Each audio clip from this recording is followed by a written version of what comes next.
নেন নেন সাইডে আছি নেন।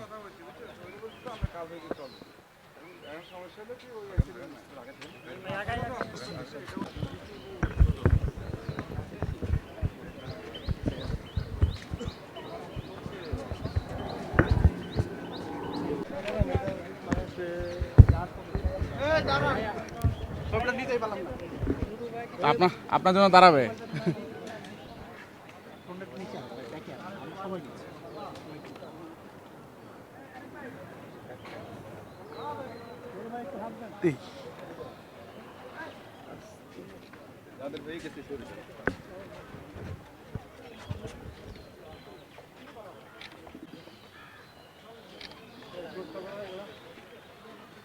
এই দিনে আমরা যারা 2009 সালের 25 এবং 26শে ফেব্রুয়ারি কথিত বিডিআর বিদ্রোহের নামে যে সমস্ত সেনা অফিসারকে পরিকল্পিতভাবে হত্যা করা হয়েছে তাদের আত্মার মাগফিরাত কামনা করি।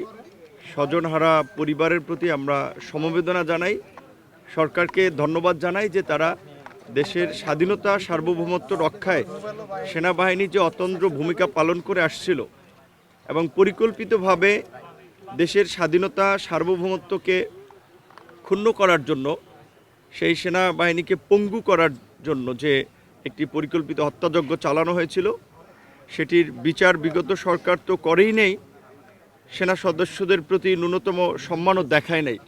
সেখানে ছাত্র জনতার গণ অভ্যুত্থান পরবর্তী অন্তর্বর্তীকালীন সরকার অন্তত 25শে ফেব্রুয়ারিকে জাতীয় শহীদ সেনা দিবস হিসেবে ঘোষণা করেছে। এজন্য আমরা অন্তর্বর্তীকালীন সরকারকে ধন্যবাদ জানাই।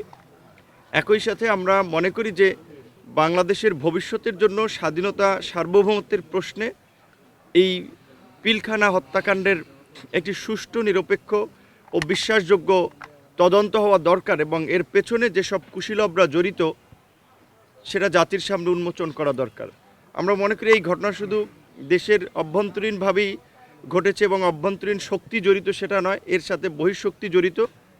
তার দৃশ্যায়ন এবং বিভিন্ন ঘটনা আমরা 2009 সাল পরবর্তী সময় দেখেছি। একটা স্বাধীন সার্বভৌম গণতান্ত্রিক রাষ্ট্রকে কিভাবে একটি ব্যর্থ অকার্যকর রাষ্ট্রে পরিণত করা যায় তার জন্য 2009 সাল থেকে পরবর্তী সময় বাংলাদেশের বিভিন্ন প্রতিষ্ঠানগুলো আপনারা দেখেছেন ধ্বংস করা হয়েছে, গণতন্ত্রকে হত্যা করা হয়েছে এবং দেশে একটা একদলীয় শাসন কায়েম করে কার্যত বাংলাদেশকে একটি ভিনদেশি করদ রাজ্যে পরিণত করেছিল। তো এটা বোঝাই যাচ্ছে যে এটা 2009 সাল থেকে যে ঘটনাগুলো চলে আসছিল তার সাথে একটা নেক্সাস।